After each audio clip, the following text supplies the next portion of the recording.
were the police after you, or what was going on? Yeah, the police were after me always, and I was many times in jail. Mm-hmm.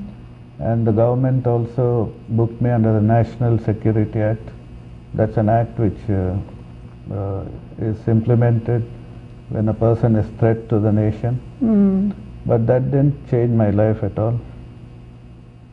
Because I think in the video you were saying that that just made you even more violent. Yeah.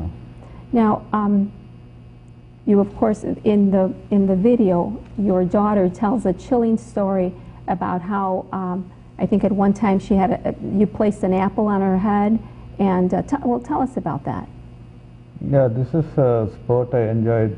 A sport? Much, yeah. And in my drunken state, I used to do so many things. And I put an apple on her head and wanted to shoot at it. Mm. And many times I used to wake them up, my children, from their sleep, point my revolver at them in a drunken state. I wanted to, many times I threatened to shoot my wife also with my revolver. You know, it was cruelty at its peak. And what was going on in your life during this time when he was involved with this violence and cruel lifestyle? It was very difficult for me, and he used to beat me a lot, and he used to drag me out of the house even in the midnight. But I trusted Lord, and Lord gave me faith and courage. I used to pray a lot for him. Yes, because you were surrounded by bodyguards, and some of your bodyguards were very loyal, but some of them were not so loyal. And in fact, one of them plotted against Pushpa. There was an assassination attempt, right? Yeah. Tell us about that. Yeah, we used to have bodyguards, and they used to spend a lot of money. He used to give them a lot of money, so I didn't like that, and I told my husband to fix them a salary. So one of the bodyguards heard it, and once when he was sitting, he went to my husband, and he told, "Sir, if you say okay, I'll kill your wife." And my husband at that time, he was not drunk, so he told, "No, don't do like that." Yeah, and that was he didn't listen to me. He went and planted powerful bombs in the rice which he used to take to cook food. He planted a bomb in the rice drum. Yeah. Many bombs, so that if her fingers touched the bombs, My fingers. and the bombs would explode and she should die. What were you thinking, Michael, when all of this was going on? I mean, when you came from a Christian home, I believe that your parents were doctors, right? So you had a very good education. I believe that that's true. And so, what were you thinking? What made you go into this this lifestyle? I mean, I really don't know, but I thought to be cruel and to be hard, to be ferocious, we can make people live according to how we want them to live. And this political factionalist, or factionalism, I'm sorry, it sounds like their tactics are the same as gang wars and like the warlord gangs. And in fact, well, you know, I'll ask you that question before. So in this process where, you know, it was a very dark life that you were living.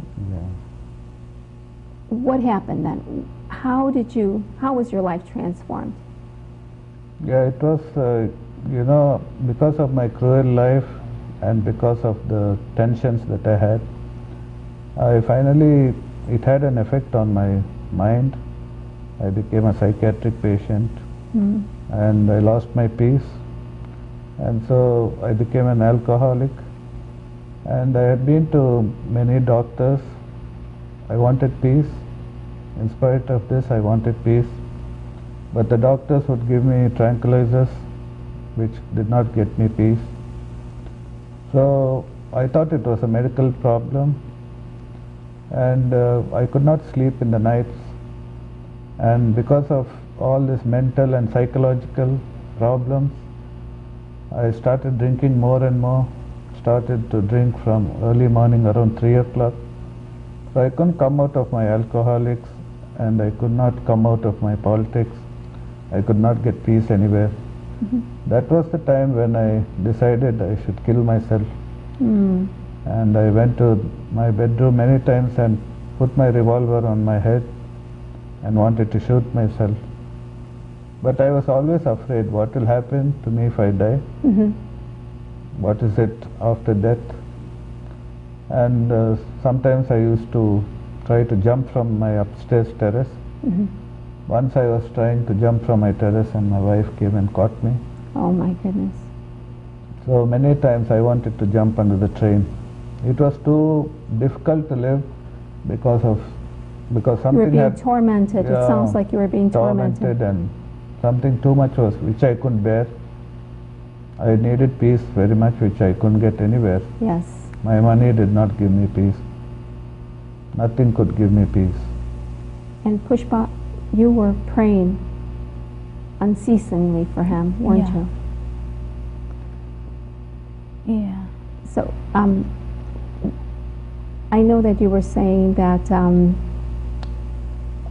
well, your children, of course, you were very concerned, but that you were a long-suffering wife.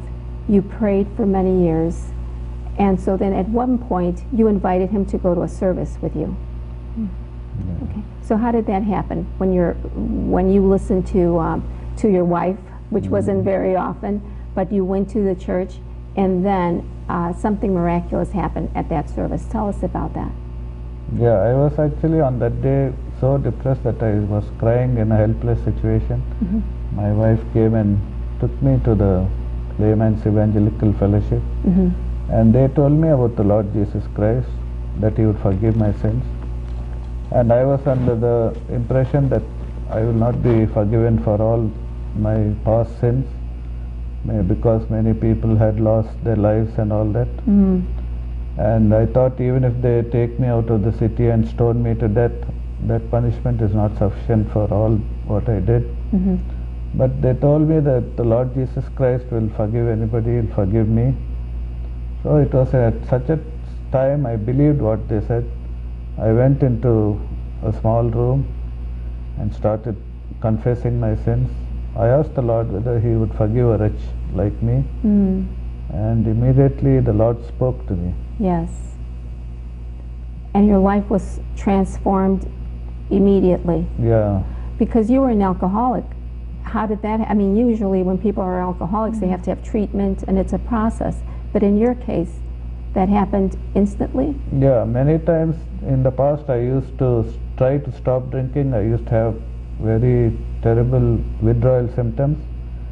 But after the Lord spoke to me, I did not have any withdrawal symptoms. I stopped my drinking immediately. I stopped my smoking. There was so much of change in the inside, and this took place immediately. That's wonderful. So Pushpa, you must be an expert in prayer. Talk to us about prayer and the importance of prayer.